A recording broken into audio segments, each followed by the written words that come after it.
సంఘం పెట్టుకుని అందులో ఒక్కడు కూడా పరలోకం పోయాడు అనుకోండి, బోధించేవాడే పరలోకం పోలేదు అనుకోండి, ఇక 1,00,000 మంది సంఘం ఉంటే ఎవరికి ఉపయోగం? మాస్టర్ గారికి ఉపయోగం తప్ప దేవుడికి ఉపయోగం ఏమి లేదు. అంతే.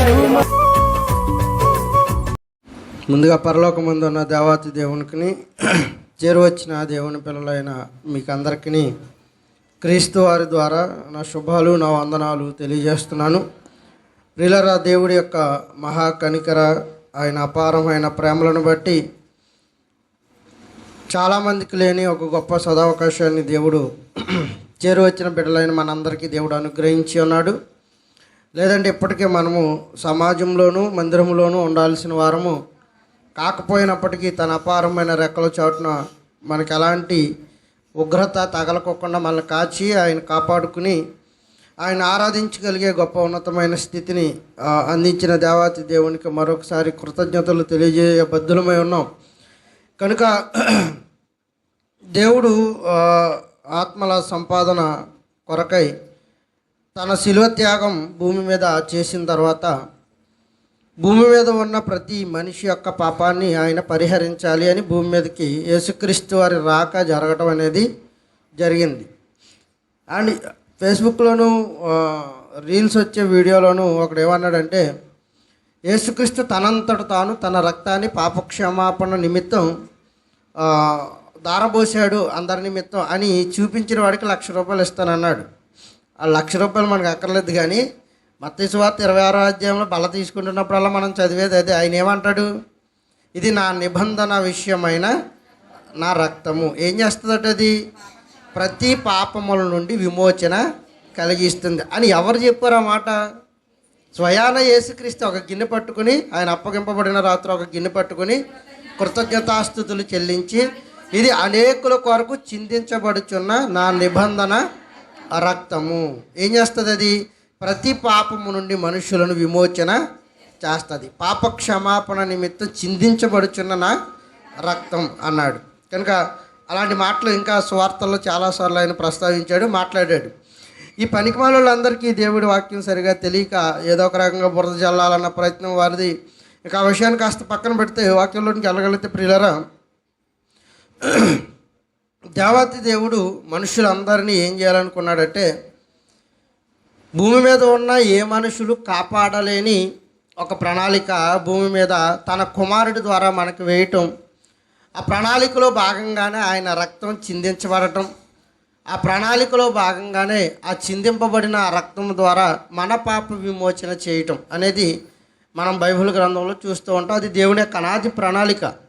ఎందుకంటే తను పరిశుద్ధుడై ఉన్న ప్రకారం తన పిల్లలు కూడా పరిశుద్ధులుగా ఉండాలి. తాను నీతివంతుడై ఉన్న ప్రకారం తన పిల్లలు కూడా నీతివంతులై ఉండాలి. తాను ఎలాగైతే యథార్థత కలిగిన వాడు తన పిల్లలు కూడా అలా యథార్థత కలిగి ఉండాలని ఆ మహనీయుడు తాను భూమి మీద జీవించి ఉన్నంతకాలం తన పిల్లలను పరిశుద్ధపరచడానికి ఆయన ప్రయత్నాలు కొనసాగుతూ ఉన్నాయి. ఇలా ఆయన ప్రయత్నాలు కొనసాగుతున్న కాలంలో ప్రారంభంలో మారు మనసు పొందండి అని యోహాను బాప్తిసం ఇచ్చి యోహాను ద్వారా, ఆ తర్వాత యేసుక్రీస్తు వారి ద్వారా, ఆ తర్వాత అపోస్తుల ద్వారా ఎన్నో మాటలు ఆనాటి ప్రజానీకానికి అందాయి. వాస్తవానికి ఇలాగ అందినప్పుడు చాలామంది హృదయంలో పొడవబడి ఏం చేశారట? మారు మనసు విషయమైన బాప్తిసాన్ని పొందారు. మనం కూడా తండ్రి యొక్క కుమారుని యొక్క పరిశుద్ధాత్మ నామంలో ఆయన రక్తంలో కడగబడి మన పాపాలను పరిహరించటానికి మనం కూడా ఏం చేసాం? బాప్తిజాన్ని తీసుకున్నాం. తీసుకున్న ప్రతి ఒక్కరూ అప్పటి నుండి పాపాలు చేయడం కానీ, అప్పటి నుండి శాపానికి లోనవడం కానీ, అప్పటి నుండి వికృతమైన ఆలోచనలు వెంబడి పరిగెట్టడం కానీ మనం చేసేవారుగా ఉండకూడదు అన్నది ప్రభువు యొక్క నియమం. మరి ఈ నియమాన్ని అందరము పాటించగలుగుతున్నామా అని మనం ఆలోచిస్తే, బాప్తిసం తీసుకున్న తర్వాత కూడా నియమ నిబంధనలను దాటిన వారు ప్రపంచంలో కోకొల్లలుగా ఉన్నారు. కాబట్టి బాప్తిసం తీసుకున్నప్పుడు మనం చేసే వరవడులు, మనం చేసే ప్రతిజ్ఞలు, మనం చేసే ఆజ్ఞలు ఒక రకంగా ఉండవు. నీటిలో బాప్తిసం తీసుకున్నప్పుడు మనం చేస్తున్న ప్రతి విధమైన వడంబడిక మనకు తెలియంది కాదు.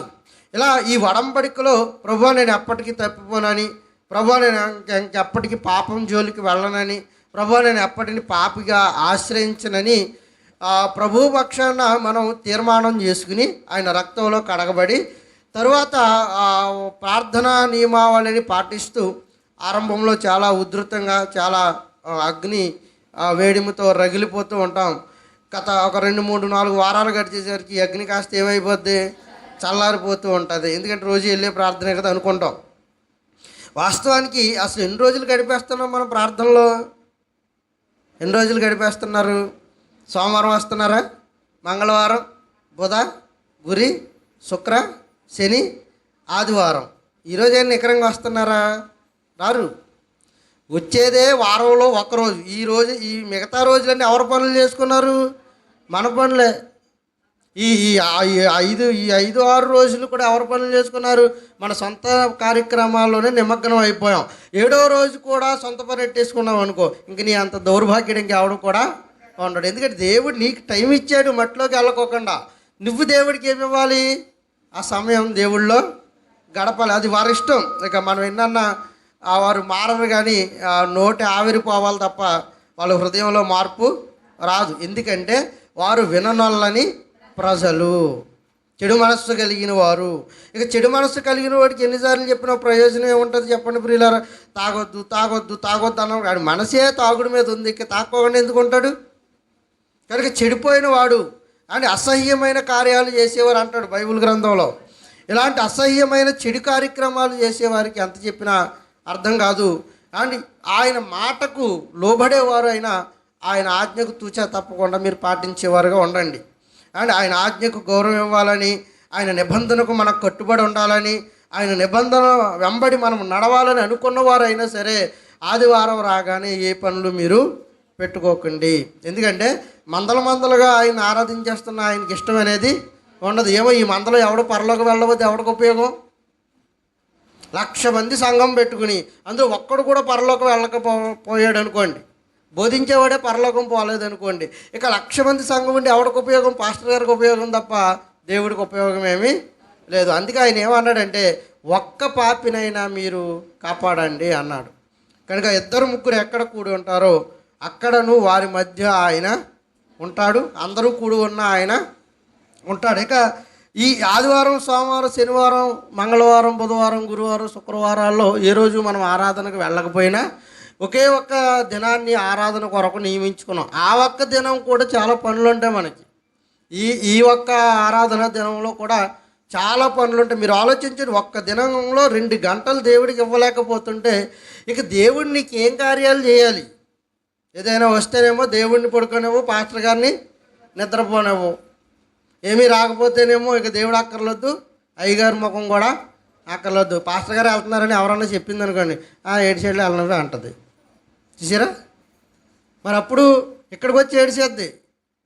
ఈవిడ బాధ మనం పడలేక ఆవిడ ప్రార్థన చేసి మన గత వారాల్లో రేపు మళ్ళీ సోమవారం మొదలవుద్దా?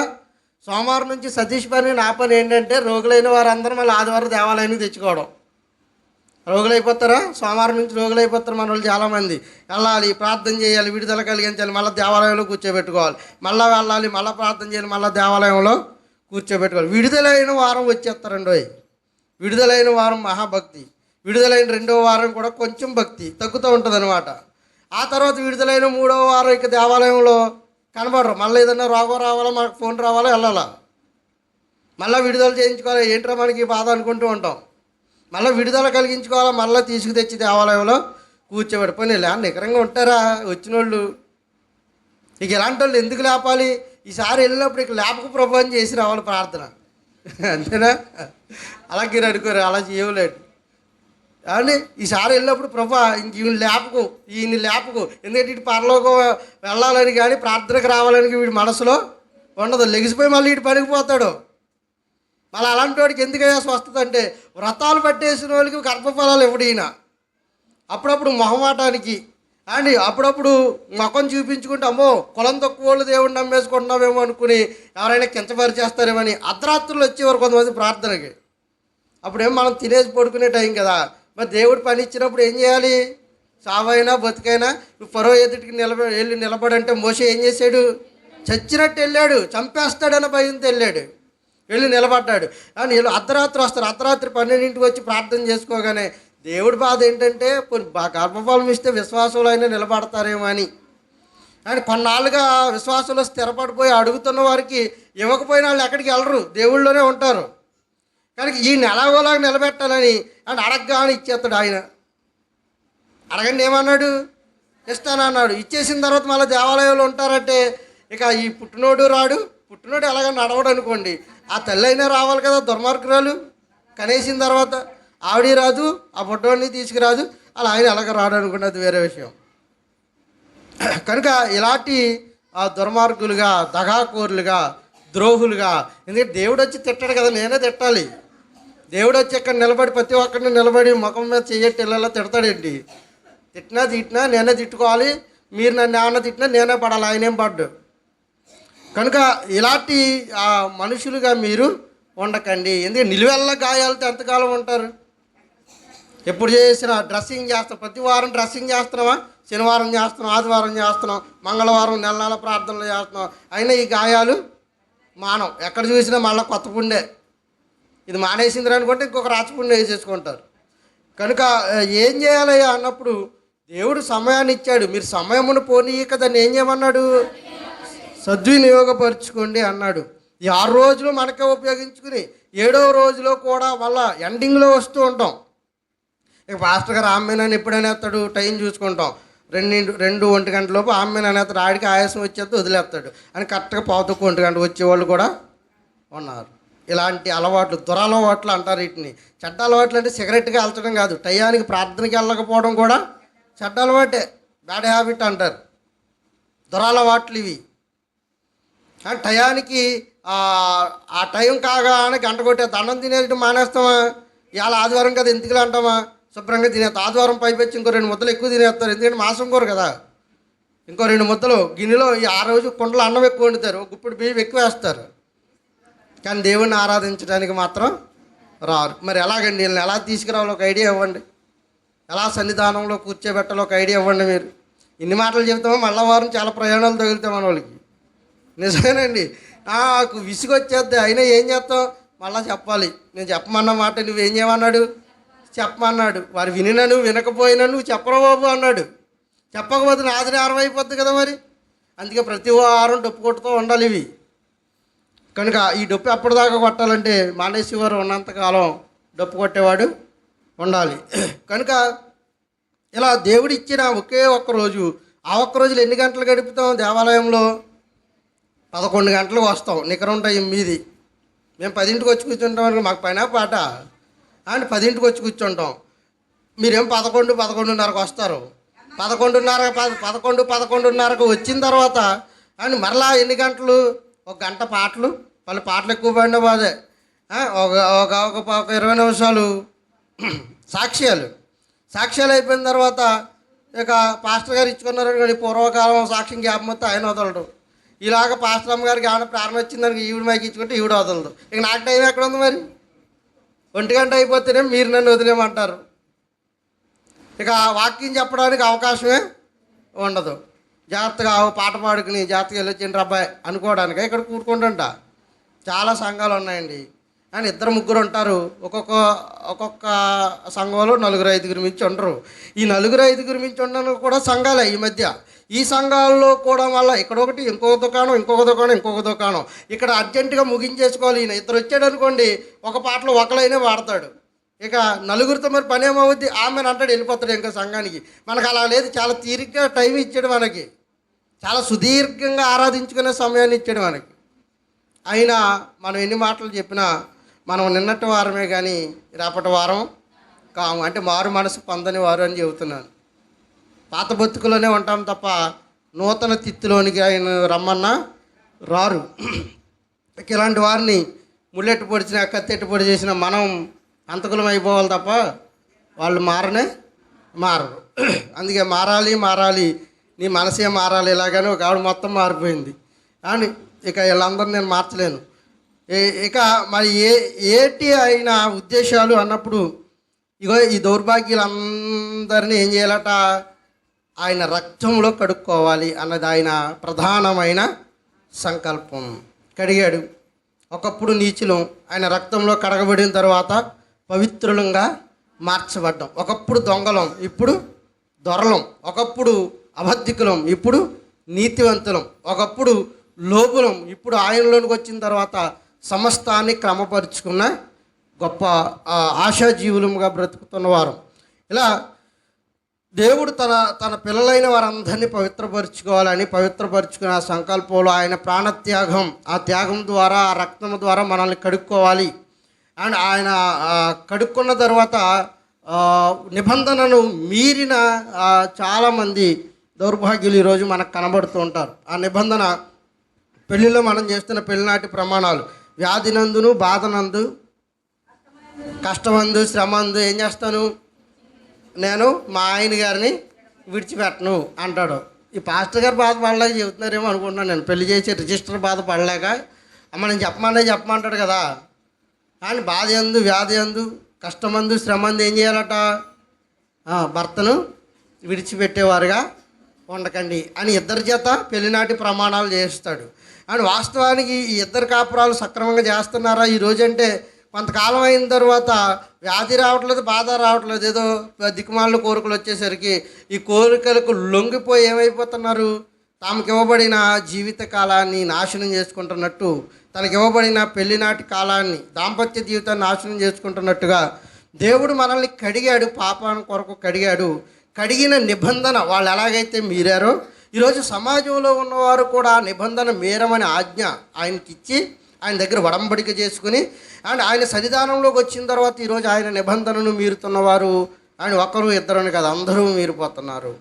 మరి ఇలా బాప్తిసం తీసుకున్నాక కూడా పాపం జోలికి వెళ్ళిపోతే, బాప్తిసం తీసుకున్నాక కూడా పాపాన్ని మనలోనికి ఆహ్వానిస్తే, బాప్తిసం తీసుకున్నాక కూడా మనము చెడువైపు మన నడకలు పడుతున్నప్పుడు దేవుడు మరలా క్షమిస్తాడా అంటే ఏం చేస్తాడు చెప్పాలి అమ్మా. క్షమిస్తాడా, క్షమించడా? బాప్తిజం తీసేసుకుని బాప్తిజం తర్వాత ఇక పాపం చేయనని చెప్పి, ఇక అబద్ధం ఆడని చెప్పి, ఇక చెడు వైపు నేను అడుగులు వేయనని చెప్పిన తర్వాత మనం పవిత్రముగా మార్చబడిపోయాం అనుకున్న తర్వాత మనల్ని దేవుడు మరలా పాపం ఖచ్చితంగా నరమాత్రులం కనుక బాప్తిజం తీసుకున్నా చెడు చూపులు చూస్తాం, బాప్తిజం తీసుకున్నా అని వక్రమైన ఆలోచనలు ఆలోచిస్తాం, బాప్తిజం తీసుకున్నా మనలో పనికి మాలిన ఆ స్థితి అంతా మనలో చెడు ఉంటుంది. మరి ఇలాంటి చెడు కార్యక్రమాల్లో మనం బ్రతుకుతున్నప్పుడు ఆయన మనల్ని క్షమిస్తాడా, క్షమించడా? క్షమిస్తాడు అన్నాం అనుకోండి, భలే చెప్పారు అయ్య గారు, ఇక మనం మొదలెట్టచ్చు అనుకుంటారు. అసలు ఆయన ఎవరు? కనికర సంపన్నుడు, దయాదాక్షిణ్య పూర్ణుడు. అలా దౌర్భాగ్య పని చేసిన ఆయన ఏం చేస్తున్నాడో తెలిసే ప్రియులరా, క్షమిస్తున్నాడు. బాప్తిజం తీసుకున్నాక కూడా తప్పిపోయిన వారు ఉన్నారు. బాప్తిజం తీసుకున్నాక కూడా పడిపోయిన వారు ఉన్నారు. మరి అలాంటి వారిని క్షమిస్తాడంటే ఆయన కనికరాన్ని బట్టి ఆయన ఏం చేస్తున్నాడో తెలుసా, క్షమిస్తున్నాడు. ఆయన కృపను బట్టి ఆయన ఏం చేస్తున్నాడో తెలుసా, క్షమిస్తున్నాడు. ఇప్పటి వరకు మీకు తెలియదు, క్షమించడు అనుకున్నారు కదా, ఇప్పుడు ఏమనుకున్నారు, క్షమిస్తాడు అని తెలిసింది. అయితే అంటే చాలామందిలో వచ్చిన ఆలోచన ఏంటో తెలుసా, అయితే మనం పాపం చేసేయచ్చు అనమాట. అందుకే మీకు ఆన్సర్ ఎందుకు రివ్యూలు చేశానంటే, తెలిసిన తర్వాత క్షమించడు, తెలియకముందు నీకు క్షమాపణ. ఇప్పుడు ఏమైంది, ఆన్సర్ రివ్యూలు అయింది, చెప్పేసాను మీకు ఆన్సరు. తెలిసిన తర్వాత దేవుడు క్షమిస్తాడని చెప్పాడని ఉద్దేశపూర్వకంగా తప్పు చేస్తే ఇక ఆ ఉద్దేశపూర్వకమైన పాపానికి క్షమాపణ ఉండదు. కనుక ఇప్పుడు మీరు ఏ తప్పు చేసినా ఉద్దేశపూర్వకంగానే చేయాలి, ఎందుకంటే తెలిసిపోయింది కనుక. అంటే తెలిసిపోయింది, తెలియక చేస్తే అది పరిగణలోనికి తీసుకోడేమో కాక, తెలిసిన తర్వాత చేస్తే ఖచ్చితంగా ఆ పాపాన్ని ఆయన ఏం చేస్తాడు, లెక్క కడతాడని మర్చిపోకండి. కనుక అని పాపం చేస్తే ఆయన దయాదాక్షిణ్యాల వలన ఏం చేశాడు, కనికరము చూపించాడు.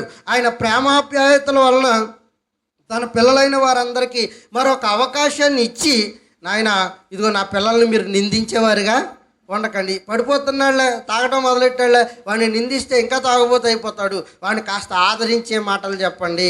సహోదరుడు ఎవడైనా పాపం చేసిన ఎడల వాడిని ఎక్కడ గద్దించమన్నాడు, బహిరంగంగా అందరిలో పెట్టి గద్దించమన్నాడా? రహస్యముగా తీసుకువెళ్ళి అండ్ సంఘ పెద్దలను వేసుకుని మొదట నువ్వు చెప్పు, వినకపోతే సంఘ పెద్దలను వేసుకుని ఇద్దరిని జత వేసుకో, వారితో వినకపోతే సంఘంలో చెప్పమన్నాడు. అప్పుడు సంఘం దాకా వెళ్ళాలి. బహిరంగంగా గద్దించాలన్నాడు. అప్పటికీ వినకపోతే ఇక వాడికి పాపక్షమాపణ లేదు. కనుక ఏమండి, ఆయన ఆయన దయా కనికరాన్ని బట్టి మనం పాపం చేసినా మనకేమిచ్చాడు? అవకాశం ఇచ్చాడు. ఎందుకో తెలిసే ప్రియులరా, పాపం అనేది తీరని హానికరమైన రోగాన్ని కలిగించేది.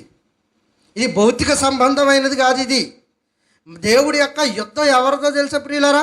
మనుషులు, భూమి మీద ఉన్న మనుషులు ఏమనుకున్నారంటే మీ యేసుక్రీస్తు పాపుల్ని ప్రేమిస్తాడు, పాపుల్ని ప్రేమిస్తాడు, పాపుల్ని ప్రేమిస్తాడు అనుకున్నాడు. కాదు, ఆయన ప్రేమిస్తున్నది పాపాన్ని కాదు, పాపం చేసిన మనుషులను. ఆయన పాపానికి ఎప్పుడు విరోధే. అంటే ఆయన పాపానికి ఎప్పుడు కఠినంగానే ఉంటాడు. పాపం జోలికి వస్తే ఆయన ఎవరిని ప్రేమిస్తాడంటే పాపాత్ములైన వారిని ప్రేమిస్తాడు. పాపం చేసి దానిలో మగ్గిపోతున్న వారిని ప్రేమిస్తాడు. ఎందుకు ప్రేమిస్తాడో తెలుసా ప్రియులారా? ఆ హానికరమైన మరణం నుండి ఆయన మాత్రమే తప్పించగలడు కనుక వారిని ప్రేమించి ఆ మరణం నుండి, ఆ ఊబి నుండి పైకి లేవనెత్తుతాడు. అందుకు ఆయన ప్రేమిస్తాడు. పాపులంటే ఇష్టం ఉండో, పాపం చేసేవారంటే ఆయనకి చాలా గౌరవం ఉండో, పాపుల్ని ప్రేమించడు ఆయన. వారిని కాపాడుకోవాలి. ఎందుకు కాపాడుకోవాలంటే అది చాలా హానికరం కలిగించేది. ఒకసారి గ్రంథంలోకి వెళ్ళి 5వ అధ్యాయము మత్తయి సువార్త, మత్తయి గారు రాసిన సువార్త 5వ అధ్యాయము 2వ వచనాన్ని చూద్దామండి. 5వ అధ్యాయము 29 వచ్చేయండి. మత్తయి గారు రాసిన సువార్త 5వ అధ్యాయము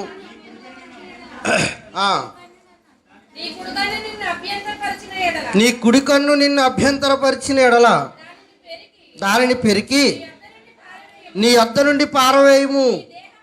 నీ దేహమంతయు పాపములో పడవేయబడకుండా నీ అవయములలో ఒకటి నశించుట నీకు ప్రయోజనము కదా. నీ కుడి చేయి నిన్ను అభ్యంతరపరిచిన ఎడల దానిని నరికి నీ వద్ద నుండి దానిని అవసరమైతే కుడి చేయినైనా నరికేసుకో, కానీ పాపం జోలికి మాత్రం నీవు వెళ్ళకు. నీ కుడి కన్ను నేను అభ్యంతరపరుస్తుంది అనుకో, అవసరమైతే కన్ను అయినా పెరికి వేసుకో, కానీ పాపం జోలికి మాత్రం నీవు వెళ్ళకు. ఎందుకంటే ఇంత నొక్కి ఎందుకు చెప్పాలి? ఆయన పాప క్షమాపణ నిమిత్తం ఆయన రక్తం ఎందుకు కార్చాలి? పాపులందరినీ ఆయన చేరదీసి వారందరినీ నీతివంతులుగా ఎందుకు మార్చాలంటే పాపానికి జీతం ఏంటది? మరణం. పాపానికి జీతం ఏంటి? మరణం. ఈ పాపానికి వచ్చే ఈ జీతం, ఈ మరణాన్ని ప్రభు అయిన యేసుక్రీస్తు వారు తప్ప ఇంకెవరు ఆ మరణం నుండి మనల్ని కాపాడే నాదుడు ఎవడు కూడా ఉండడు. అంటే పాపం మరణానికి దారితీస్తుంది. ఈ పాపం వలన ఈ మరణ బంధకాల నుండి మనల్ని విడిపించేవాడు భూమి మీద ఎవడు కూడా లేడు. అని భౌతిక సంబంధమైన మరణాన్ని కాపాడితే కాపాడొచ్చేమో గాక రథముడు, భౌతిక సంబంధమైన మరణాన్ని కాపాడితే కాపాడొచ్చేమో గాక ఆత్మ సంబంధమైన మరణం ఒకటి ఉంది. ఆ మరణాన్ని దాని నుండి మనల్ని తప్పించే నాదుడు ఎవరు కూడా లేడు. అంటే పాపం వల్ల ఏమొస్తుంది? మరణం సంభవిస్తుంది. పాపం వల్ల ఏమొస్తుంది? మరణం సంభవిస్తుంది. ఇది ఏ మరణం? భౌతిక సంబంధమైన మరణం. పాపం చేసినా వస్తుంది, చేయకపోయినా వస్తుంది. ఈ మరణం నుండి ఎవడు మనల్ని కాపాడలేడు, ఎవ్వడు కాపాడలేడు. ఇక్కడ ఆయుష్కాలం ముగిసిపోయింది అనుకున్న తర్వాత ఇక డాక్టర్ కూడా మనల్ని కాపాడడానికి అవకాశాలు ఉండవు. ఇంటికి తీసుకుపోండి అబ్బాయి, నా వల్ల కూడా ఏమీ కాదు. అంటే భౌతిక సంబంధమైన మరణం నుండి మనల్ని రక్షించి కాపాడేవాడు ఎవడు కూడా లేడు. ఒకవేళ కొంతకాలం కాపాడినా ఆ తర్వాత ఏదో రకంగా ఈ వ్యాధి నుండి గట్టెక్కిన తర్వాత సామమా మనం చచ్చిపోతాం. అంటే భౌతిక సంబంధమైన మరణం మనం ఎప్పటికైనా అనుభవించాలి. ఎందుకంటే మరణం అందరికీ సంప్రాప్తమవుతుంది. ఇది పాపం చేసినా వస్తుంది, పాపం చేయకపోయినా వస్తుంది. మనం నీతివంతులుగా ఉన్నా వస్తుంది భౌతిక సంబంధమైన మరణం, మనం నీతివంతులుగా లేకపోయినా వస్తుంది. అబద్ధం ఆడినా వస్తుంది, అబద్ధం ఆడకపోయినా ఈ మరణం మన మీదకి వస్తుంది. కానీ పాపం చేస్తే వచ్చే మరణం ఉందే, పాపం చేస్తే వచ్చే మరణం ఉందే, ఈ మరణ బంధకాలను ఆయన మాత్రమే తొలగించగలిగిన సమర్థుడు. ఇంకెవరు ఆ మరణం నుండి మనల్ని తొలగించలేరు, విడిపించలేరు. అందుకే ప్రకటన గ్రంథం 2వ అధ్యాయము 11వ వచనంలో కొంచెం స్పీడ్గా, ప్రకటన గ్రంథం 2వ అధ్యాయము 11వ వచనంలో సంఘములతో ఆత్మ చెప్పుచున్న మాట చెవిగలవాడు వినుగాక. ఈ మాట ఎవరితో చెబుతున్నాడు? సంఘములతో చెబుతున్నాడు. దేని గురించి చెబుతున్నాడు? పాపాన్ని గురించి చెబుతున్నాడు. ఎందుకు పాపాన్ని గురించి చెబుతున్నాడు? మరి అంతకుముందు వీళ్ళందరూ బాప్తిసం తీసుకోలేదా? తీసుకున్నారు. అంతకుముందు దేవుని రక్తంలో కడగబడలేదా? కడగబడ్డారు. కడగబడిన సంఘంలో ఏమి వెళుతుందట? పాపం రాజ్యం వెళుతుంది. అందుకే కొరింథీ పట్టణానికి జాగ్రత్త విషయంలో మీరు జాగ్రత్తగా ఉండండి, అబద్ధం విషయంలో మీరు జాగ్రత్తగా ఉండండి. ప్రకటన గ్రంథానికి వచ్చేసరికి 7 సంఘాలకు 7 ఉత్తరాలు రాశాడు. ఎందుకంటే కడగబడిన తరువాత కూడా మనుషులు పడిపోతున్నారు, కడగబడిన తరువాత కూడా పాపాత్ములుగా మారుతున్నారు, కడగబడిన తరువాత కూడా మనుషులు దేవుని ఆజ్ఞను మీరుతున్నారు. అందుకు వారికి ఆ మరణం యొక్క తీవ్రత ఏంటో తెలియాలి అని తన వేద గ్రంథంలో వ్రాయిస్తూ, సంఘములతో చెప్పుచున్న ఆత్మ చెప్పుచున్న మాట చెవిగలవాడు వినుగాక. ఏంటా మాట వినండి. జయించువాడు రెండవ మరణము వలన ఏ హానియు చెందడు అన్నాడు. జయించువాడు రెండవ మరణము వలన ఏ హానియు కూడా చెందడు. ఏంటి జయించాలి? ఏంటి జయించాలి? పాపాన్ని జయించాలి. ఈ పాపాన్ని ఎవడైతే జయిస్తాడో ఆ జయించేవాడికి రెండవ మరణం మీద అధికారం లేదు. భౌతిక సంబంధమైన మరణం పాపం చేసినా చేయకపోయినా వస్తుంది అది. అండ్ అభౌతిక సంబంధమైన మరణం ఉంది. ఈ రెండవ మరణానికి జయించే వాడికి దీని మీద అధికారం లేదు. ఏం జయించాలంటే పాపాన్ని జయించాలి. ఏది పాపం మరి? ఆజ్ఞ అతిక్రమమే పాపం. ఆజ్ఞ అతిక్రమమే పాపం. ఏ ఆజ్ఞ అతిక్రమించే మనం? వాక్యం మనలో పరిపూర్ణంగా లేనప్పుడు ఏం చేయాలనిపిస్తుందో తెలుసా ప్రియులారా? పాపం జోలికి అడుగులు వేయాలనిపిస్తుంది. ఇంకా వాక్యంలో నీలోనికి పరిపూర్ణత రాలేదు కనుక. అందుకే మనకి ఏం చేయాలనిపిస్తుంది అంటే తల్లిదండ్రులు సన్మానించమన్నాడా?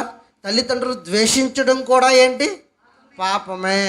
అయినా సన్నిధానంలోకి వెళతాం, తల్లిదండ్రులు మనం ఏం చేస్తాం? ద్వేషిస్తాం. ఇప్పుడు వీడికి రెండవ మరణం ఖచ్చితంగా ఉంటుంది, ఉండదా? ఖచ్చితంగా ఉంటుంది. వీడికి అబద్ధం ఆడకూడదు అన్నది తీర్మానం. కడగబడిన తరువాత కూడా ఏం ఆడతాం?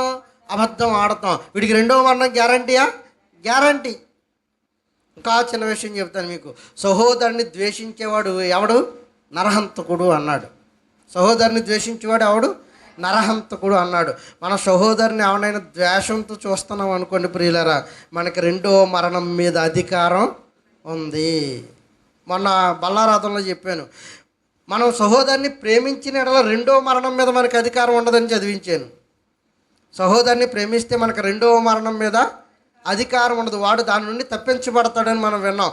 అండ్ సహోదరుని ద్వేషిస్తే కూడా మన మీద రెండవ మరణం రాజ్యం ఏలుతుంది. అలాగనుకుంటే మన సంఘంలో ఉన్న వాళ్ళు ఎంతమంది మీద రెండవ మరణానికి అధికారం కలిగి ఉన్నారో మీరు ఆలోచించండి. మీలో మనకు సఖ్యతలు ఉన్నాయా? మనలో మనకి ప్రేమ ఆప్యాయతలు ఉన్నాయా? దేవుడి ప్రేమ ఇతర సహోదరుల పట్ల కనపరచగలుగుతున్నావా? నిన్ను వలె నీ సహోదరుని ఏం చేయమన్నాడు? ప్రేమించండి అన్నాడు. అదే కదా ఆయన కోరుకున్నది. ధర్మశాస్త్రం అంత ఒక్క మాటలో చెప్పమంటే బైబిల్ని అంతా నిన్ను వలె నీ పొరుగు వారిని ప్రేమించు, సింపుల్గా. మరి ఇది చేస్తున్నామా మనం? మన పక్కింటామంటే ఎప్పటికీ మనకు పడదు, మన ఎదురింటామంటే ఎప్పటికీ మనకి పడదు. మనకు పడంది ఏంటో తెలిసే ప్రియులు, మనుషుల మీద ద్వేషాన్ని పెంచుకోకండి. మనుషుల మీద ఒకవేళ తెలియక ద్వేషాన్ని పెంచుకుంటే మనం ఏమైపోతామో తెలుసా? నరహంతకులముగా మారిపోతాం. నరహంతకులుగా మారిపోతే ఆజ్ఞ అతిక్రమం. నరహత్య చేయకూడదు అన్నది ఆజ్ఞ.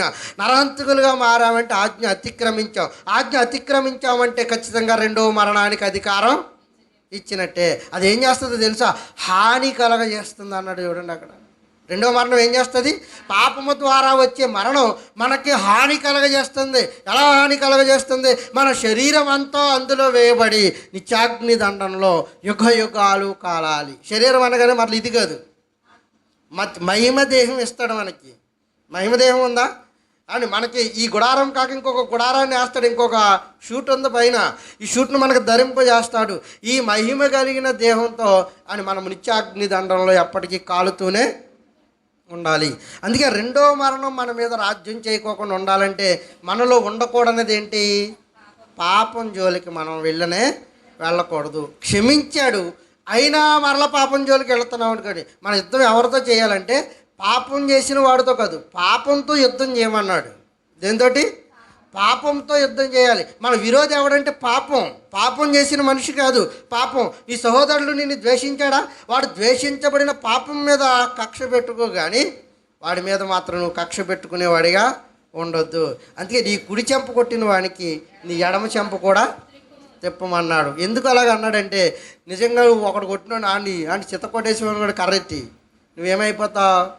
నరహంతకుడిగా తీర్మానం చేయబడతావు. విధి నిర్ణయం అవుతుంది.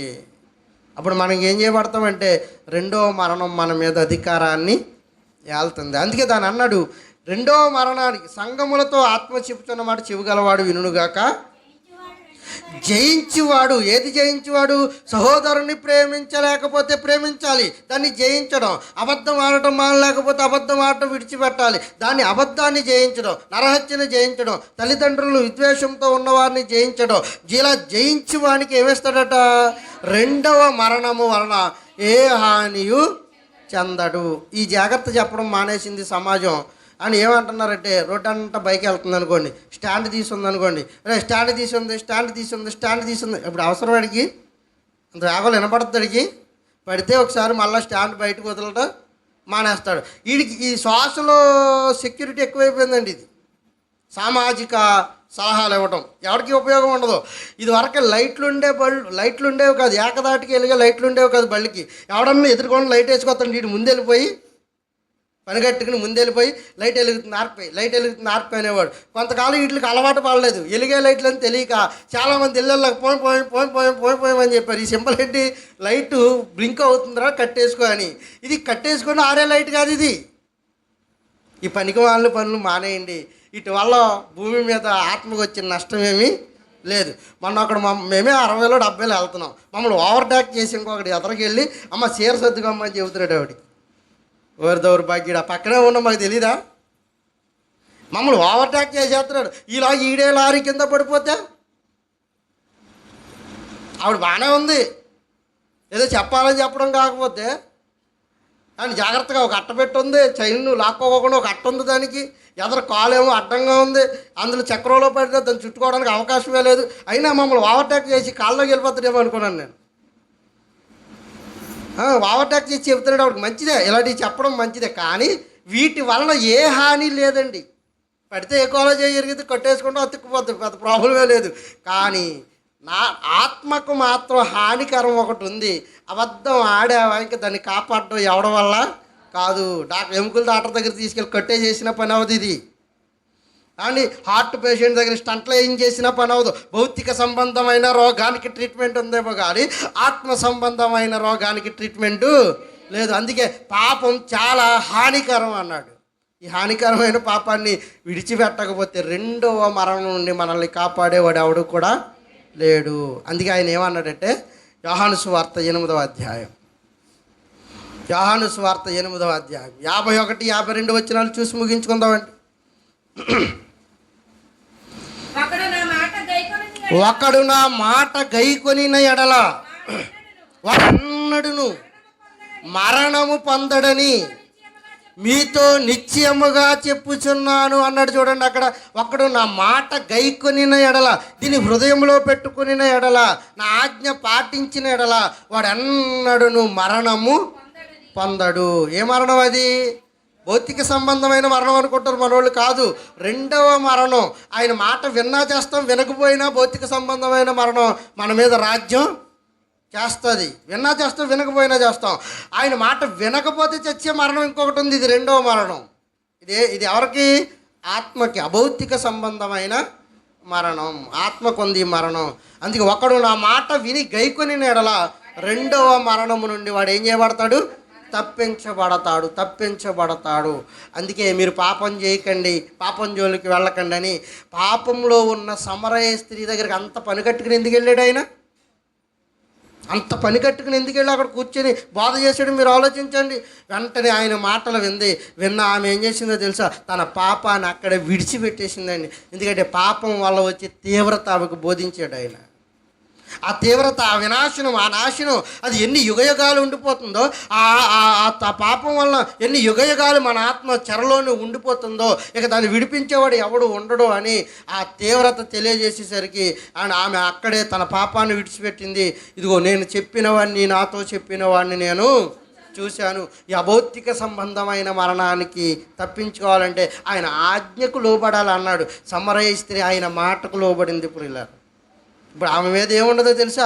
రెండవ మరణానికి అధికారం ఆమె మీద లేదు. అందుకే ఆమె కాపాడబట్టమే కాదు, అనేకులను కాపాడింది, అనేకులకి వర్తమానాలు చెప్పింది. అప్పుడు వాళ్ళందరూ ఏమి నిర్ణయం తీసుకున్నారో తెలుసా? నువ్వు చెప్పటం వల్ల కాదు కానీ మా మట్టుకు మేము చూసి ఈయన నిజముగా లోకరక్షకుడని మేము కూడా గ్రహించాము. ఇది కావాలి, వినేయడం కాదు, భలే చెప్పాడులే చిన్న పాస్టర్ అనుకోవడం కాదు, అని గ్రహించటం కావాలి. నిజముగా లోకరక్షకుడని మేము గ్రహించాము.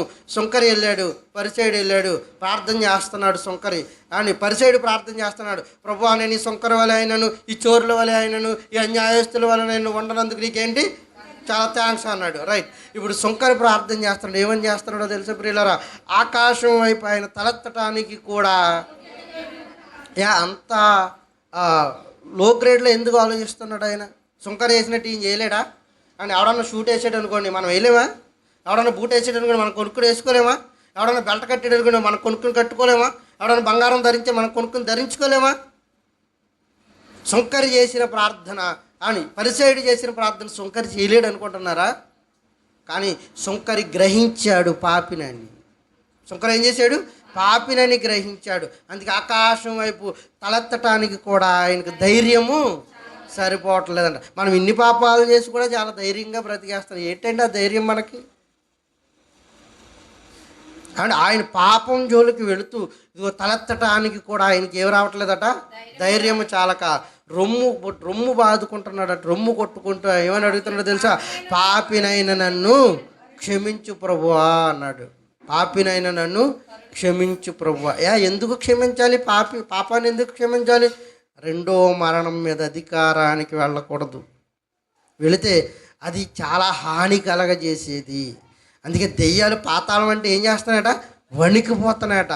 అండ్ ఆ శాన దెయ్యాలు యేసుక్రీస్తు అక్కడికి వెళ్ళగానే మీరు వెళ్ళి అంటే పాతాళంలోకి పంపని ఆజ్ఞాపించేస్తాడేమని వెంటనే ప్రభువుని ఏమని వేడుకుంటున్నాయో తెలుసా?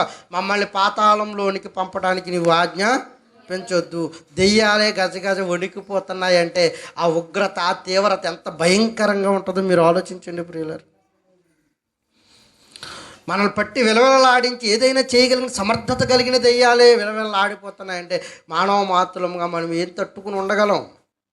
అందుకే ఈ 60-70 సంవత్సరాలు ఈ చిన్న ఆయుష్కాలంలో పగలు, ద్వేషాలు, కక్షలు అండ్ భయంకరమైన విస్తృతమైన ఆలోచనలు ఇవన్నీ త్యజించి ఇచ్చిన ఒక్కరోజైనా దేవుళ్ళో గడిపితే మన జీవితాలు ఎలా మలుచుకోవాలి? అక్కడ దేవాలయంలో దేవుడు మాట్లాడతాడు బోధకుల ద్వారా.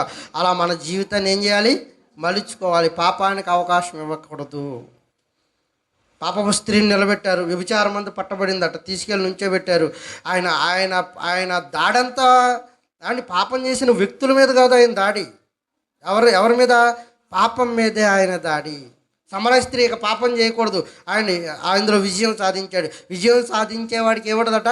రెండవ మరణం మీద అధికారం ఉండదు. ఆయన విజయం సాధించాడు. అందుకే ఆయన మరణం బంధించి పెట్టలేకపోయింది. భౌతిక సంబంధమైన మరణం ఆయన బంధించలేదు, అభౌతిక సంబంధమైన మరణం కూడా ఆయన మీద రాజ్యం ఏలలేదు. పాపపు స్త్రీ నుంచోబెట్టారు, జారత్వం చేసింది ఆవిడ. నుంచోబెట్టి అదరు నుంచోబెట్టి అందరూ యేసుక్రీస్తు ఏం చెబుతాడో విందామని చూస్తున్నారు. మీలో పాపం లేనివాడు మొదటి రాయి ఆమె మీద వేయండి అన్నాడు. ఎవడన్నా వేసాడా? వేయలేదు. ఆ మాటతోటి ఎన్నటికీ ఆమె ఆ పాపం జోలికి పోలేదు. ఎందుకంటే ఆ తీవ్రత తెలియజేసాడు. ఏటో రాసేసాడు అనుకున్నారు కదా, అమ్మ నువ్వు పాపం చేస్తే రెండో మరణానికి వెళ్ళిపోతుంది, చాలా భయంకరంగా ఉంటుందని ఆయన బోధించుంటాడు. అదే రాసి ఉంటాడు ఆయన. పాపం చేసేవారికి రెండవ మరణంలో పాలు పొందాలి అని రాసుంటాడు. అంటే నా పాపాన్ని విడిచిపెట్టింది అని ఆయన కూడా రాయేలా, మనుషులందరూ రాయేలా అంటే పాపం చేశారని. మరి ఎందుకు రాయేయలేదు? ఆయన పాపం చేసాడా? కాదు. నిన్ను వల్ల నీ పొరుగు వారిని ప్రేమిస్తేనే ధర్మశాస్త్రం నెరవేర్చాలి, రాయిచ్చి కొడితే కాదు. మోషే ధర్మశాస్త్రం అంటే రాయిచ్చి కొట్టి చంపేయాలి, అండ్ ఇది ధర్మశాస్త్రం నెరవేర్పు. నేను క్రొత్త నిబంధన చేసే దినాలు, నేను చేసే నిబంధన ఏంటో తెలుసా? పాపిని సహితం ఏం చేయమన్నాడు ఆయన? ప్రేమించమన్నాడు. ఎందుకు ప్రేమించమన్నాడు? ఇంకా పాప ఎక్కువ చేయమ్మనా? జక్కాని పిలిచాడు, నాయన ఇక మీదట నువ్వు పాపం జోలికి వెళ్ళొద్దు అని చెప్పాడు. అందుకు పిలిచాడు. అందుకే ఆయన ఆరోగ్యం గలవాడికి వైద్యుడు కాదు, పాపులకు మాత్రమే ఆయన వైద్యుడు. ఆ రోగం పోవాలంటే ఆ పరమ వైద్యుడు మాత్రమే ట్రీట్మెంట్ ఇవ్వగలడు. ఆయన తప్ప ఇంకెవరి పాపాన్ని తీసే సమర్థత కలిగిన వాడు భూమి మీద ఎవడు కూడా లేడు. పరలోకంలో ఆయన ఒక్కడే, ఆయన రక్తం ఒకటే ఈ పాపాన్ని విమోచించి హానికరమైన మరణానికి మనల్ని పంపకుండా ఉండగలదని గ్రహించి ఈ మాటలు విడిచిపెట్టేవారుగా ఉండొద్దని మీ హృదయాల్లో భద్రపరచుకోమని కొద్ది మాటలు ఆయన వెనుకడలో ఆశీర్వదించి దీవించునుగాక.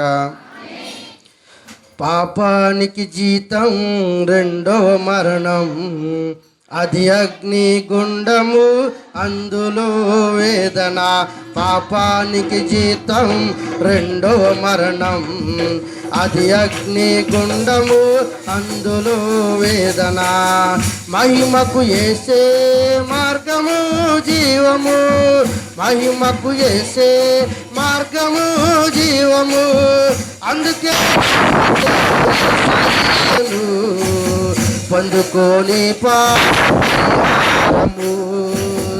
అందుకే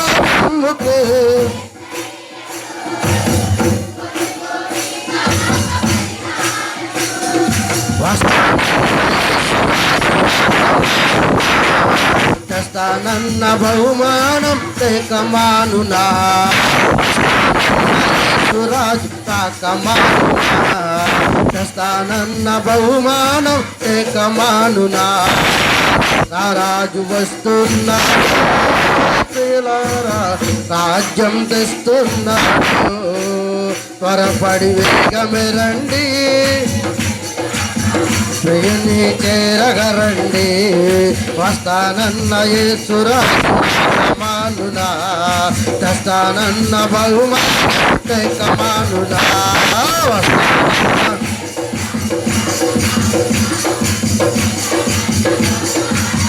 కమానునా, రాజు వస్తున్నాడు, జనులారా రాజ్యం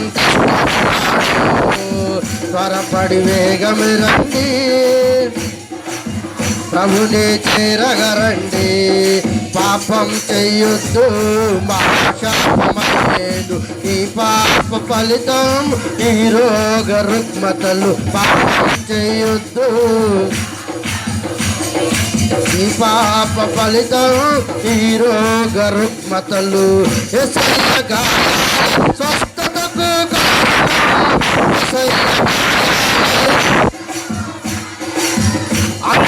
నమ్ముకోను,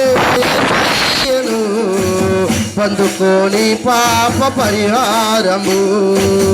అందుకే ప్రతి ఒక్కరు కూడా పాడతాం ప్రియులారా. వస్తాన తెస్తాన అమానునా, వస్తానన్న స్తోత్రం, తెస్తానన్న బహుమానం తెకమానునా. రాజు వస్తున్నాడు, రాజ్యం తెస్తున్నాడు.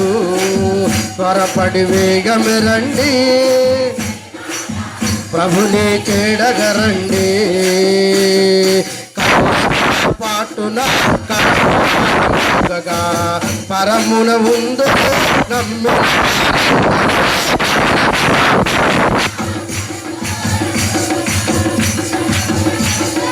నమ్మిన వారు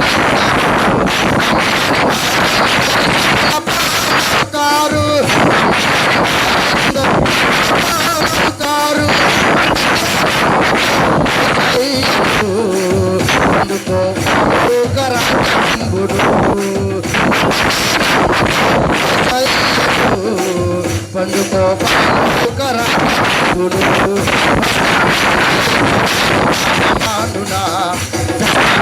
బహుమానం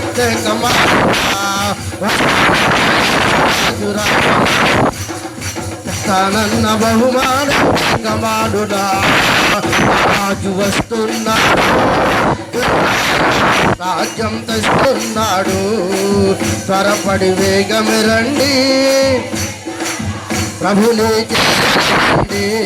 వస్తానన్న తెస్తానన్నా, వస్తానన్న యేసురాజు రాకమానునా, వస్తానన్న బహుమానం తేకమానునా. దేవునికి మహిమ కలుగును గాక.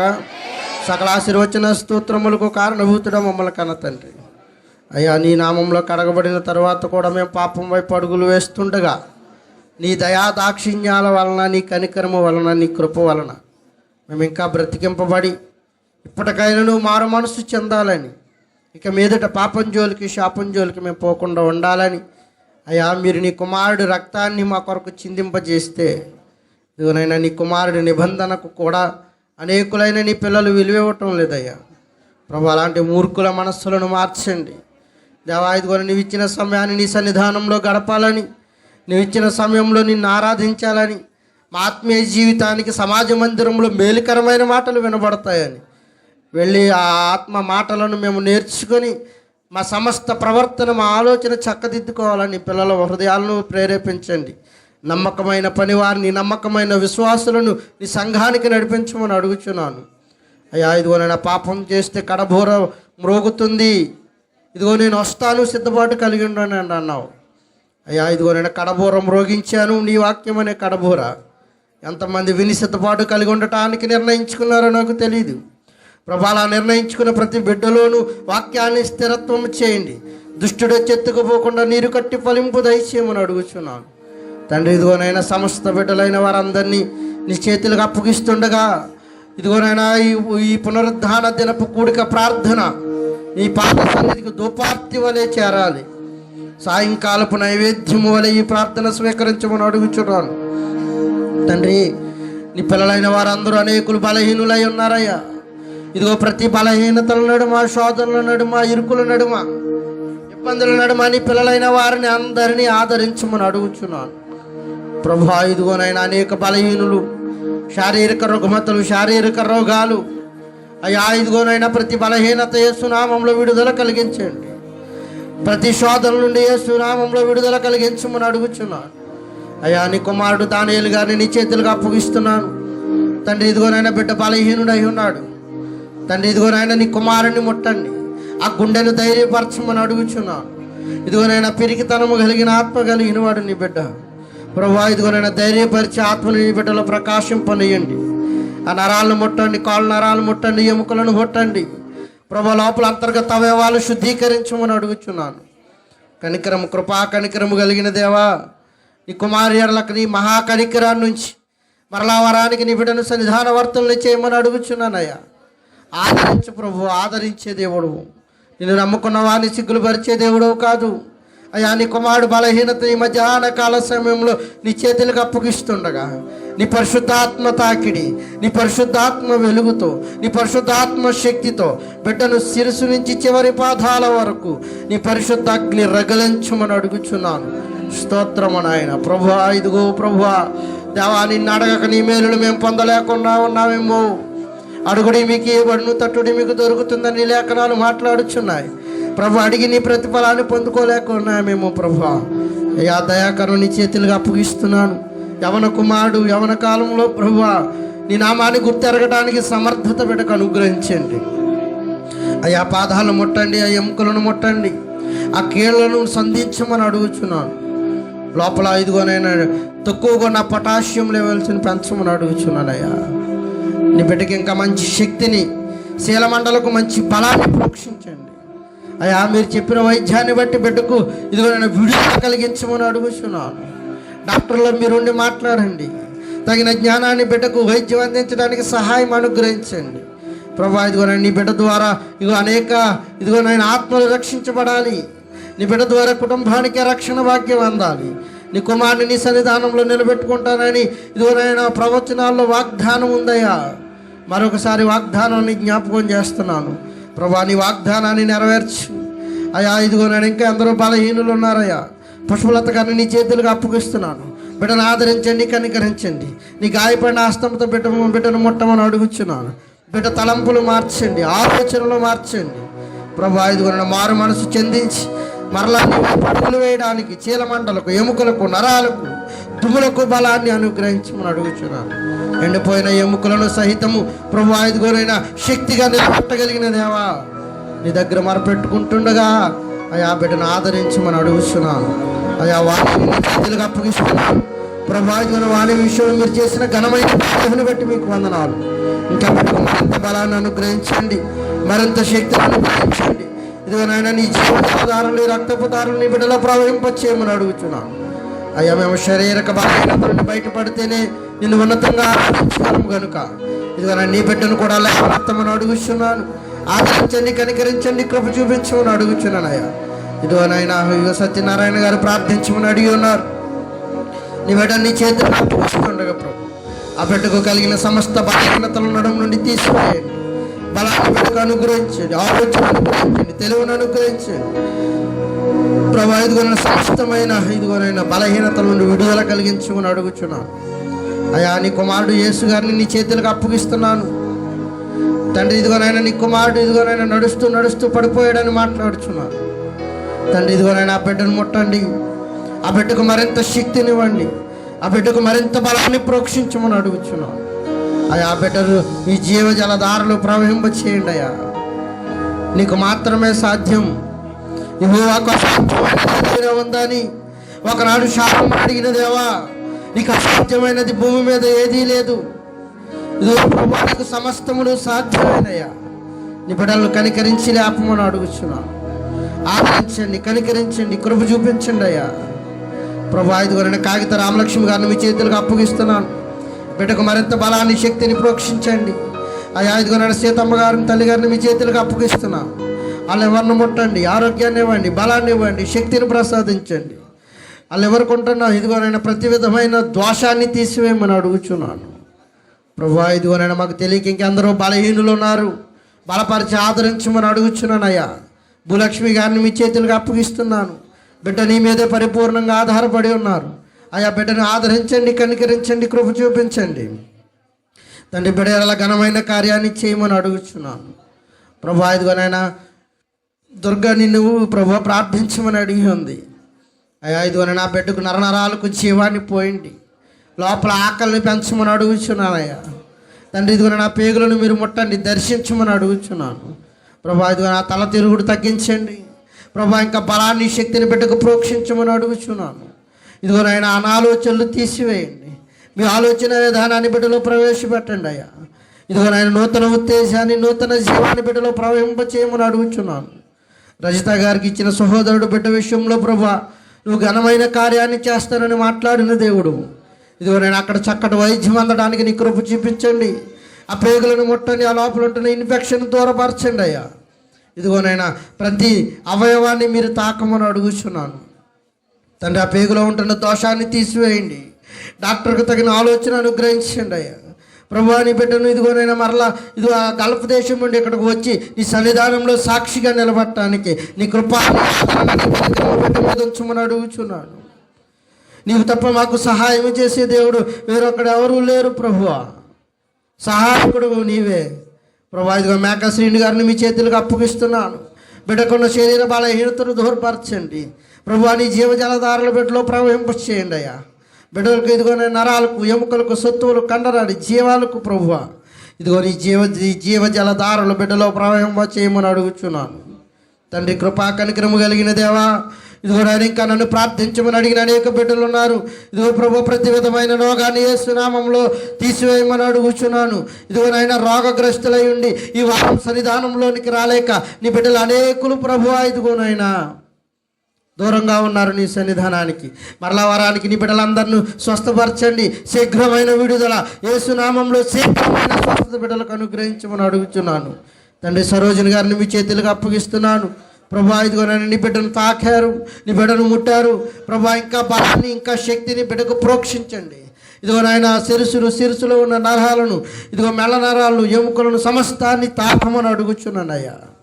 నీ అగ్ని కనికరము చేత ప్రభువా బిడ్డను తాకమని అడుగుచుండగా అయ్యా మరొకసారి నీ బిడ్డను దర్శించి నీ పరమ వైద్యాన్ని బిడ్డ ఎడల అందించమని అడుగుచున్నాను. కృపా కనికరము కలిగిన దేవా నీ కనికరాన్ని నా కుటుంబం మీద ఉంచమని అడుగుచున్నానయ్యా. ప్రభువా ఇదిగోనైనా ఇంకా అనేకులు ప్రార్థించమని అడిగి ఉన్నారు తండ్రి. ఇదిగోనైనా ప్రతి విధమైన రోగిని స్వస్థపరచండి. సిరిని ఇదిగోనైనా చిన్న బిడ్డ యవన బిడ్డ నీ చేతులుగా అప్పగిస్తున్నాను ప్రభు. బలహీనత నుండి లేవనెత్తిన దేవుడు ఇంకా బలపరచండి, ఇంకా స్థిరపరచండి, ఇంకా ఆరోగ్యాన్ని బిడ్డకు అనుగ్రహించమని అడుగుచున్నాను తండ్రి. ఇదిగోనైనా ప్రభు ఇదిగోనైనా బహుమానాల కొరకు ఎదురు చూస్తున్న బిడ్డలు ఉన్నారయ్యా. ఆశ కలిగిన ప్రాణాన్ని తృప్తిపరుస్తానన్న దేవా, ఆశ కలిగిన బిడ్డల ప్రాణాన్ని తృప్తిపరచమని అడుగుచున్నాను ప్రభు. ఆ గర్భఫలాలను మీరు ముట్టండి, ఆ గర్భ దోషాలను తీసివేయమని అడుగుచున్నాను. ఆ గర్భఫలాన్ని మీరు ప్రభు సిద్ధపాటు చేసి ఉంచి అయ్యా ఇదిగోనైనా గర్భఫలము మీరు ఇచ్చే బహుమానం, మీరు ఇచ్చే బహుమానాల కొరకు బిడ్డలు ఎప్పుడు చూస్తున్నారయ్యా.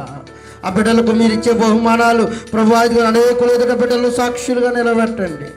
పాలకొల్లు ప్రాంతం నుండి వచ్చిన సహోదరి కుమార్తె ప్రభు ఆ బిడ్డ గర్భంలో ఉన్న నీటి కణితలను యేసు నామములో తొలగించమని అడుగుచున్నాను.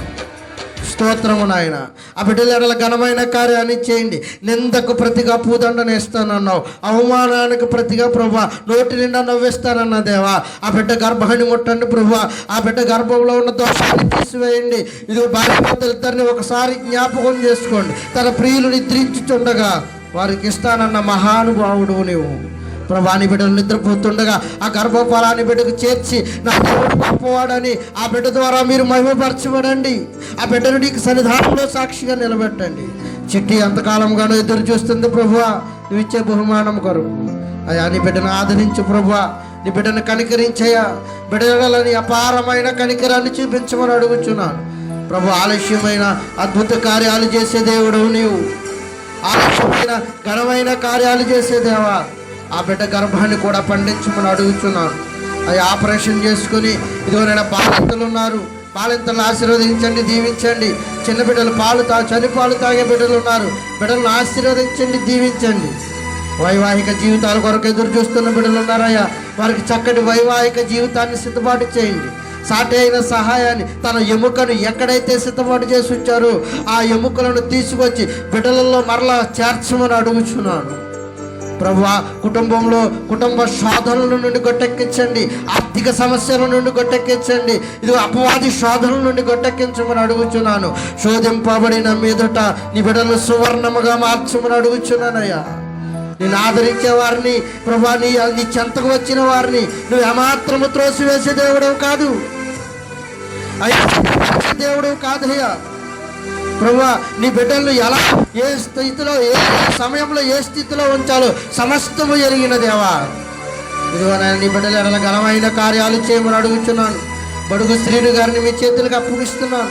బిడ్డకు మంచి బలాన్ని శక్తిని ప్రోక్షించండి అయ్యా. ఇదిగో ఇంకా ఆ రక్తాన్ని మీరు వృద్ధిపరచమని అడుగుతున్నాను. బిడ్డలు నరనరాల్లోనికి నీ జీవాన్ని ప్రోక్షించండి, నరనరాల్లో మీ శక్తిని ప్రోక్షించండి అయ్యా. మీ జీవజలధారలు ఆ బిడ్డలో కూడా ప్రవహింపచేయండి. ఇంకా నీ నామాన్ని బలముగా గుర్తెరిగి నువ్వు ఏదైనా చేయడానికి సమర్థుడు అని నువ్వు ఇచ్చే మేలులు వారు అనుభవించి రుచి చూడాలి ప్రభువా. ఏమున్నా లేకపోయినా, ఆధారం ఉన్నా లేకపోయినా మా సమయాలను మా బ్రతుకులను ఇదిగోనైనా మమ్మల్ని కడతీర్చగలిగిన సమర్థత కలిగిన దేవా. ఏది అడిగినా ప్రభువా ఆ సమయానికి సమకూరుస్తున్నందుకు మీకు వందనాలయ్యా. ఆహారం లేక అందరూ అలమటించిపోతున్నారు. అలాంటి నీ బిడ్డలకు ఆహారం అందడానికి నీ బిడ్డల హృదయాలు ప్రేరేపించండి. ఉన్నత స్థితిలో ఉన్న బిడ్డల హృదయాలు ప్రేరేపించి ఆహారం లేని వారికి ఆహారం, వస్త్రాలు లేని వారికి వస్త్రాలు ప్రభా ఇదిగోన సకాలంలో అందడానికి నీ కృప చూపించమని అడుగుచున్నాను. గృహాల కొరకు ఎదురు చూస్తున్న బిడ్డలు ఉన్నారు. శంకుస్థాపన చేసి ప్రభా స్లాబులు వేసి ఇదిగో నూతన గృహాలను నిర్మించడానికి సిద్ధపాటు కలిగి ఉన్న బిడ్డలు ఉన్నారు అయ్యా. బిడ్డలు నీ చేతులకు అప్పగిస్తున్నాను. దారులు సరాలు వచ్చేయండి. ఇదిగో నేను ఆర్థిక సాంపత్యం వరకు దొరకడానికి సహాయం అనుగ్రహించండి ప్రభా. కృపా కనికరము కలిగిన దేవా. యవనస్తులు ఉన్నారయ్యా, బిడ్డలను ఆశీర్వదించండి, దీవించండి. యవన కాలంలోన ప్రభా దేనిలోనూ త్రొట్టిల్లిపోనీయక నీ వాక్యము చేత వారి నడతను శుద్ధి చేసుకునే వాక్యాన్ని అనుగ్రహించండి.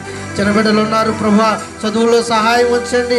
ఇదిగోనైనా బాల్య దశలో ఉన్న బిడ్డలు ఉన్నారయ్యా, వారికి తగిన జ్ఞానాన్ని అనుగ్రహించమని అడుగుచున్నాను అయ్యా. ఇదిగోనైనా చుట్టుపక్కల ఉన్న జనాంగాన్ని, చుట్టుపక్కల ఉన్న కుటుంబాలన్నిటిని ఆశీర్వదించండి. ఇంకా మీ నామాన్ని వారు కూడా గుర్తెరగాలయ్యా. మీ నామంలోనికి వారు కూడా రావాలయ్యా.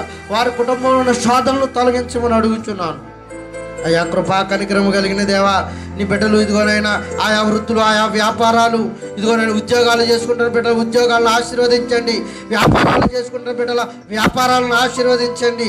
ఇదిగోనైనా వారి వాహనాలను వృద్ధిపరచండి. ఇదిగోనైనా వారికి ఇచ్చిన పాడి పంటలను వృద్ధిపరచండి. వారికి ఇచ్చిన పశువులు దుక్కుడెద్దులను వృద్ధిపరచమని అడుగుచున్నాను తండ్రి. దినసరించి కూలీ చేసుకుని నీ బిడ్డలు ఉన్నారయ్యా. ఇదిగోనైనా పగల ఎండనక వాననక నీ బిడ్డలు ఇదిగో కష్టార్జితంతో తమ కుటుంబాలను పోషించుకుంటున్నారు. ఏ విధమైన రోగాల బారిన బిడ్డలు పడినా ఆ కుటుంబ వ్యవస్థ కుంటిపడిపోతుంది ప్రభువా. ఈ బిడ్డలకు తగిన ఆరోగ్యాన్ని ఇవ్వండి. పగలు ఎండ దెబ్బే కానీ రాత్రి వెన్నెల దెబ్బే కానీ బిడ్డలకు తగలనీయక. ఆ దినసరి కూలీ చేసుకుంటున్న ప్రతి బిడ్డ నడుమ ప్రభువా పగలు మేఘస్తంభంగా మీరు ఆవరించమని అడుగుచున్నాను. కృపా కనికరము కలిగిన దేవా, ఇదిగోనైనా మీ కృపా ఆదరణ మీ బిడ్డల మీద ఉంచండి అయ్యా. ఇదిగోనైనా గల్ఫ్ దేశాల్లో ఉన్న బిడ్డలు ఆదరణ లేక సంఘం నుండి గల్ఫ్ దేశంలోనికి వెళ్ళి అక్కడ ఆదరించేవారు లేక ప్రభువా నీ బిడ్డలు అలమటించిపోతున్నారేమో. వారు చేసుకుంటున్న పనుల్లో మీ సహాయం ఉంచండి, మీ కనికరాన్ని ఉంచండి, మీ ఆదరణ ఉంచండి ప్రభువా. మరలా నీ సన్నిధానంలోనికి వచ్చి మాతో సంతోషించి గొప్ప సాక్షులుగా నీ బిడ్డలను నిలబెట్టమని అడుగుచున్నాను. యూట్యూబ్లో వాక్యాల ద్వారా ఎంతో ఆదరణ పొందుతున్నావు అని మాట్లాడుచున్నారు ప్రభువా. ఇదిగోని మా బిడ్డలను ఆదరించండి, కనికరించండి. ఈ కృపా మహిమలు ఆ బిడ్డల మీద ఉంచమని అడుగుతున్నాను. హైదరాబాద్ ప్రాంతంలో దినసరి కూలీలు చేసుకుంటున్న నీ బిడ్డలు ఉన్నారు. సంఘం నుండి హైదరాబాద్ ప్రాంతంలో ఉద్యోగాలు చేసుకుంటున్న యవనస్తులని నీ పిల్లలు ఉన్నారయ్యా. వారిని కూడా ఆదరించండి, కనికరించండి, కృప చూపించండి ప్రభువా. వారి ఉద్యోగాలు, వారి వ్యాపారాలు, వారి దినసరి కూలీలు కూడా అంచెలంచెలుగా వృద్ధి పొందించమని అడుగుచున్నాను తండ్రి. ఆశీర్వాదాలకు నిలయమైన దేవా, నీ బిడ్డలను ఇదిగోనైనా ఈ ఆదివారం ఆశీర్వదిస్తుండగా మేము కాదు కానీ మీ ఆశీర్వాదాలతో బిడ్డలను నింపండి. యాకోబు ఎక్కడికి అడుగు పెడితే అక్కడ ఆశీర్వాదాలు. యాకోబు లాభాను ఇంటిలో ఉంటే లాభాను కుటుంబానికి ఆశీర్వాదం. యాకోబు మరొక దిక్కునుంటే యాకోబు ద్వారా ఆ కుటుంబానికి ఆశీర్వాదం. నీ మందసం ఇశ్రాయేలీల మధ్య ఉన్నప్పుడల్లా ఇశ్రాయేలీలు ఏ యుద్ధాన్నైనా గెలిచారు దేవా. ఇదిగోనైనా మందసము వలె నీ బిడ్డల హృదయాల్లోనికి మీరు ఇదిగో గూడు కట్టి నివాసము చేయండి. ఎందుకంటే వారి శోధనలను జయించాలి, వారి ఆర్థిక సమస్యలను జయించాలి, వారి వైవాహిక జీవితంలో వివాహాలను జయించాలి, బహుమానాలను వారు సంపాదించుకోవాలి.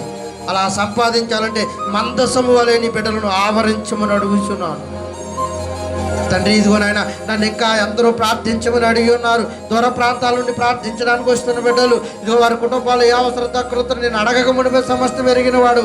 ఆ కుటుంబాలను ఆదరించండి, కనికరించండి, కృప చూపించమని అడుగుచున్నాను దేవ.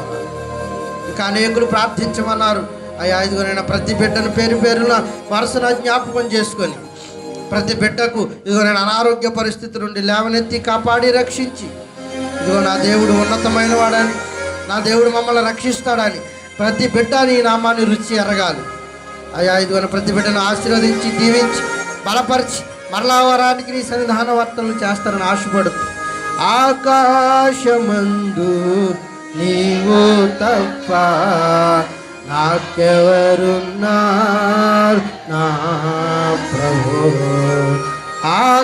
ఆకాశమందు నీవు తప్ప